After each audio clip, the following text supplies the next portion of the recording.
Assalamualaikum warahmatullahi wabarakatuh. Hello guys, how are you today? I hope you will be fine, okay? Let me introduce myself. My name is Yana Fadila Salsabila. My SRN is F2B023033. So in this video, we will talk and learn about verbs, okay? Here we will learn 3 materials, and at the end of the video there will be an exercise for you. The first material is regular verbs, irregular verbs, phrasal verbs, and the last is exercise. Regular verbs. Regular verbs are verbs that follow a predictable pattern when changing tense. In the past tense, they typically end in ed. Rules for forming regular verbs. Past tense. Add ed to the base form of the verb. The example: walk, walked, play, played, talk, talked, finish, finished. Past participle. The past participle of regular verbs is the same as the past tense, ends in ed. Example: walked and played. Past tense and past participle. This same pattern applies to the past participle form, meaning regular verbs don't have irregular spellings or unpredictable change. Because of this consistency, regular verbs are widely used in both written and spoken English, helping learners form sentences correctly without memorizing different verb forms. Pronunciation of regular verbs in past tense. The pronunciation of ed in the past tense changes depending on the ending sound of the verbs. T after unvoiced consonant. Talk, talked. Walk, walked. T after voiced consonant or vowels. Play, played. Laugh, laughed. Ad after T or T. Start, started. Need, needed. And the next slide is irregular verbs. Irregular verbs don't follow the standard pattern of adding ed in the past tense. Their past tense and past participle forms must be memorized as they can change in various ways. Forms of irregular verbs. Irregular verbs have 3 main forms. The base form used in the present tense, the past tense, which often changes significantly from the base form, and the past participle, which is used with auxiliary verbs like have, had, or will have. The past tense and past participle forms of irregular verbs can be completely different from the base form, or many involve vowel change, and in some cases, the past tense and past participle forms are identical. Due to these variations, learners must memorize the specific forms of each irregular verbs in order to use them correctly. And this is the example: base form, past tense, past participle. Go, went, got. Eat, ate, eaten. She, saw, seen. Come, came, come. Take, took, taken. Buy, bought, bought. Began, began, begun. Note on irregular verbs. Some irregular verbs have the same form for both the past tense and past participle. Put, put, put. Cut, cut, cut. Let, let. Some irregular verbs change in all 3 forms. Sing, sang, sung. Drink, drank, drunk. Phrasal verbs.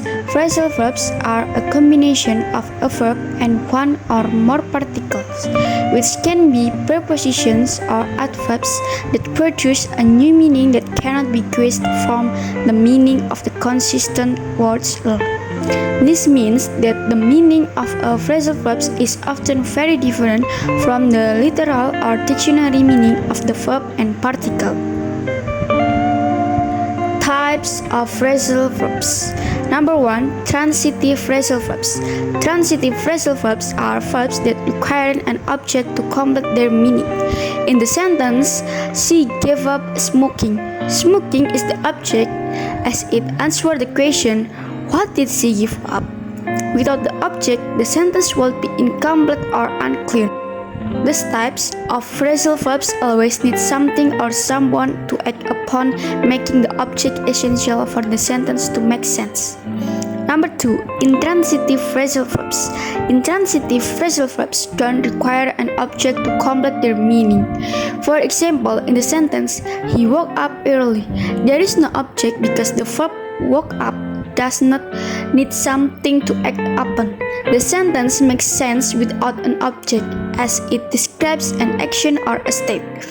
Intransitive phrasal verbs stand alone and typically refer to actions that don't affect a direct object, making the complete without the need for additional nouns. Number 3. Separable phrasal verbs. Separable phrasal verbs allow the object to be placed between the verb and the particle. For example, in the sentence, she turned off the lights. The lights, the object, comes after the verb turn and the particle off.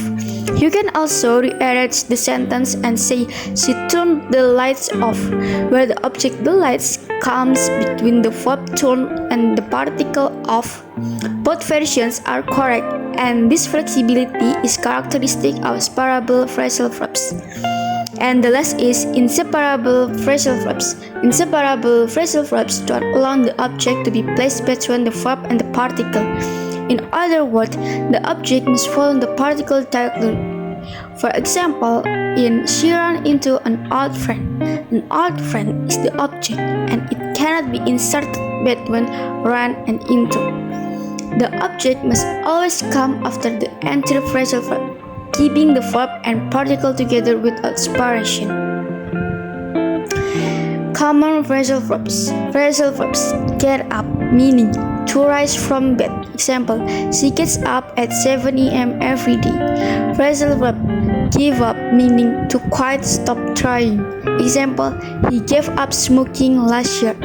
Phrasal verb. Look after, meaning to take care of. Example, she looks after her younger brother. Phrasal verb. Take off, meaning to assume. Example, the plane took off at 9 a.m. Phrasal verb. Turn on, meaning to start a device. Example, please turn on the lights. Phrasal verb. Run into, meaning to meet unexpectedly. Example, I ran into an old friend yesterday. Okay, this is the time for you to do exercise.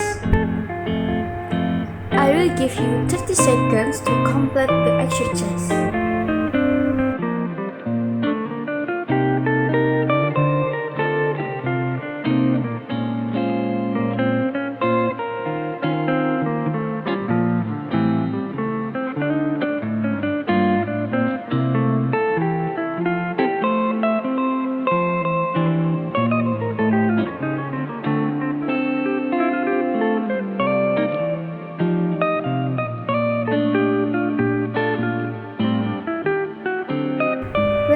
This is the answer, and now let's discuss it together. Number 1. Which of the following is the correct past tense form of the verb play? The answer is A. Played. The verb play is a regular verb, meaning that its past tense is formed by adding ed at the end, result in played. Number 2. Which of the following is the correct past participle form of the verb go? The answer is C. Gone. The verb go is an irregular verb. Its past tense is went, and its past participle form is gone. Number 3. Choose the correct meaning of the phrasal verb give up in the sentence, she decided to give up smoking.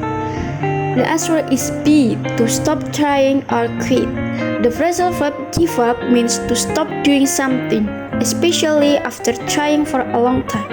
In this context, give up smoking means to quit smoking. Number 4. Which of the following sentence contains a regular verb in the past tense? The answer is C. They finished the project. The verb finish is a regular verb, and its past tense is formed by adding ed. making it finished. And the last is number 5. What does the phrasal verb run into mean in the sentence I ran into an old friend at the mall? The answer is B, to meet unexpectedly. The phrasal verb run into means to meet someone by chance or unexpectedly. In this case, the person unexpectedly met an old friend at the mall. I think that's all for me. Sorry for my mistakes. Thank you for watching. See you. Wassalamualaikum warahmatullahi wabarakatuh.